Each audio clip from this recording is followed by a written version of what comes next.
Who wants torture porn? You do, apparently, guys, because the Saw movies are pretty much the most requested franchise in the comments ever for me to do, and that's pretty much what these films are at this point. Just excessive, needless gore. At least that's what they've run on. I'd say the majority. No, I'd say the majority of the 9 films are just excessive gore and bad. It's bad. I was waiting all this time for Spiral to come out so that I could add that on to the end of this list. I regret having hope for that, but we'll get to that in a minute. Hey guys, do you want to play a game?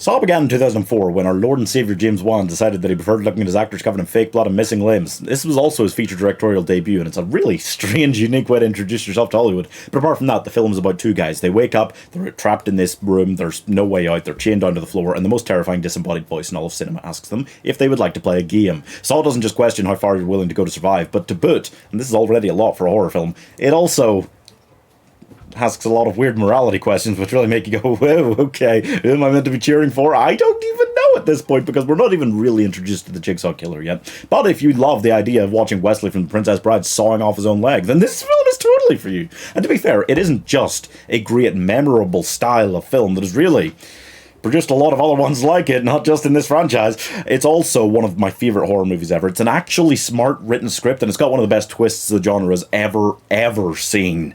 And it's all in the directorial debut. Damn, James Wan is good. The whole thing is just genius, and I'm giving The Princess Cried 83 out of 100. There's nowhere to go! Where is he?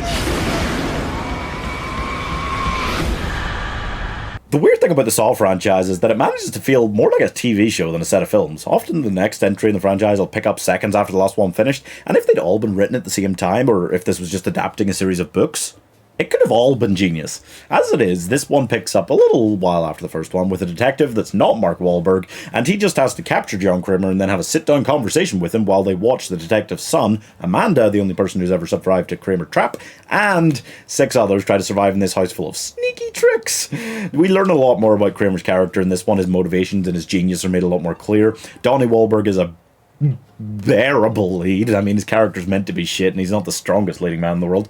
And just getting to have this centerpiece conversation, this is when the franchise is at its best. Having this centerpiece quiet conversation with all the action around it, and having that slow picking off of the people in the house before we get another pretty fucking great twist at the end, shows that the horror genre, it can still be pretty fucking great. This is on the level of like Scream 2, Conjuring 2 in terms of horror sequels, and I'm giving Tobin Bell's Oscar attempt 75 out of 100.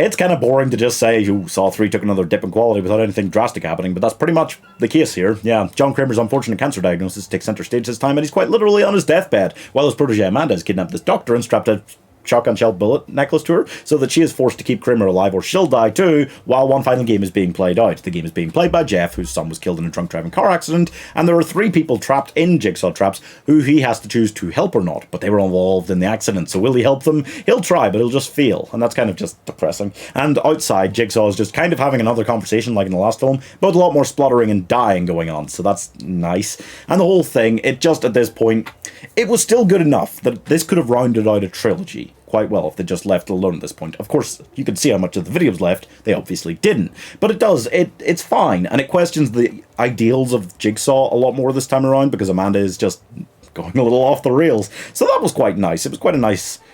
It was fine. You know, I'm giving Saw ER 67 out of 100.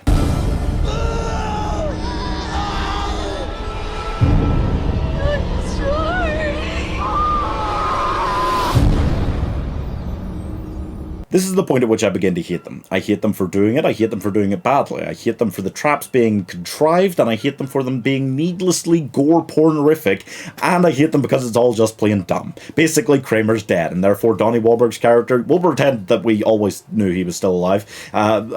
Jigsaw's ex-wife, she was in one scene, so now she could be super important. There was this cop who was just kind of in the background in the second and third films. He's the lead now, yeah. Oh, we killed Jigsaw and his apprentice. I guess there was a third person involved all along. Was there? Was there really? That's convenient. So the whole thing is dumb. It's so dumb. The whole thing is about punishing these bad people who have often committed sex crimes, and you can't... The morals of the film feel all fuckety now. It feels really fucked up. It's not all that watchable anymore. I'd say it's outright bad at this stage. It's still, to a degree, just Saw. It's just doing Saw things, so there's only so much you can hate it, but I'm getting pretty close to the max that I can hate it. I'm giving also Saw 3, I guess, 55 out of 100. Hello.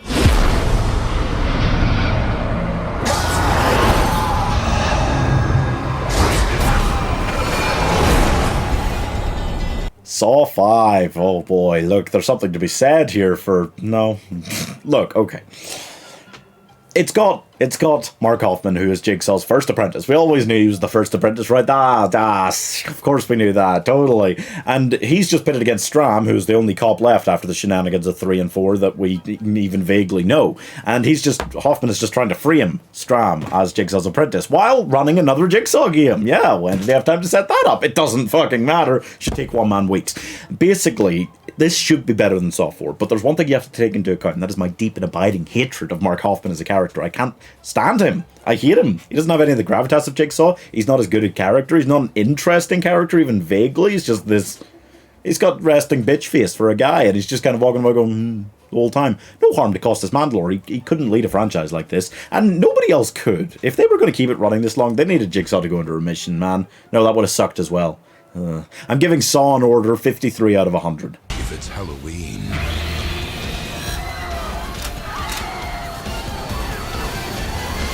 it must be Saw. You will be put to the test. I do have to give Saw 6 some level of credit for tuning into society on a larger scale, because it was dealing with the American healthcare crisis, which was and still is relevant to talk about. However, they just let the guy who edited the first 5 films direct this one. They brought back another FBI agent who we were pretty sure is dead so that she could come back and go to this other guy who we vaguely met once. Hey, let's team up and be the leads here and figure out, hey, I don't think that, I think there's still a Jigsaw killer loose. Of course, they were going to figure that out anyway, because Hoffman is running this other test with an American healthcare executive guy and his people working for his shitty company, and they're just all getting killed off apart from him, and then fortunately he gets killed off at the end. But you don't care, because they don't care about Hoffman. And I'm just baffled at how many actions Jigsaw was able to take before his death. The number of flashbacks it's got is ridiculous. Hoffman is a terrible villain. He's just running around, killing people, getting trapped by Jigsaw's ex-wife. I hate it. I hate it. Look, it's bad. But it might be slightly better than the last one overall. It's kind of on a par, these like 3, 4, 5, and 6. I'm giving Harvard Saw School 54 out of 100. Game over. Jesus Christ. Saw the final chapter is not the final chapter, but it is travesty, and it features Hoffman trying to track down Jigsaw's ex-wife Jill, while the internal affairs investigator helping her track down Hoffman finds a game in progress where this guy who claimed fame for having survived the Jigsaw trap actually has to survive one, and that's a whole thing. We've also got Hoffman literally gunning down entire police stations, killing a SWAT team with toxic gas. There's all kinds of stuff going on. It's really fun.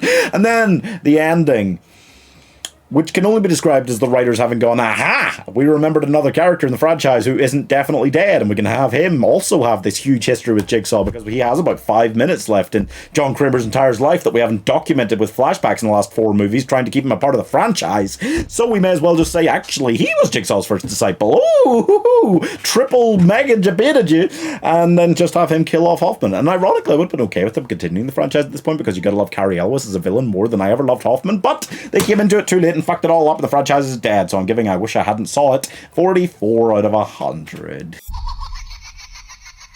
No, it's not creepy at all.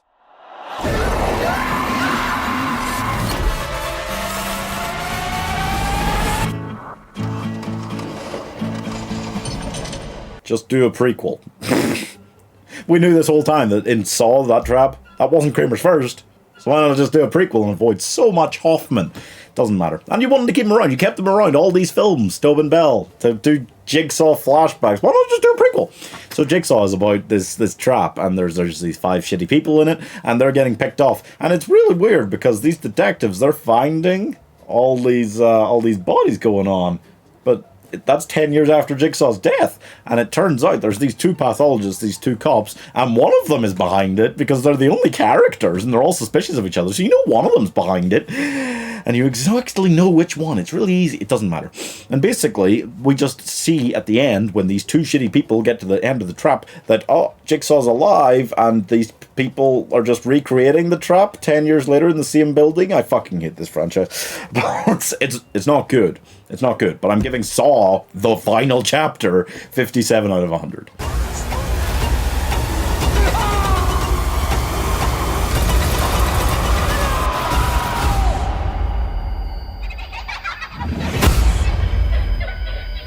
Hello, Detective Banks. No.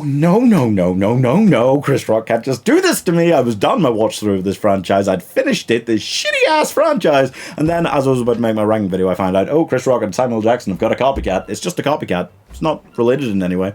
Basically, these dirty cops are getting picked off one by one in jigsaw traps. Ooh, how fun. And just Chris Rock is this cop who is hated by the other cops, so the other cops want to believe it's him that's doing it. It's not. He thinks. But he's kind of kooky and weird and does a lot. So who knows? And he's also got this young partner who's just entered the precinct as this is all kicking off. And then he gets picked off by a jigsaw trap. But it's the one time in 9 films where we don't see him in the trap. We're just told he's dead. Wonder if this franchise, known for its twists, is hiding something from us there. Anyway, it's bad. It's bad. It's worse than it has any right to be. I thought it was so bad. It's overcast. You don't need Samuel L. Jackson for a start. And it's just badly written, poorly executed, and obvious as hell. And that's weird, because the guy who did Saw 2, 3, and 4 came back for this one, so I had some level of hope. But I'm giving Saw is not a book. 48 out of 100. So it wasn't quite as clear-cut as it got worse with every new franchise, but it wasn't far from it. And the franchise could go in so many new places from here, because they could do a sequel to Saw 7, or Jigsaw, or Spiral. And if they do any of those, then I'm going to place my firm ball sack in the mouths of the writers, because somebody needs to do a good twist here. It's not been a good twist in about 6 films.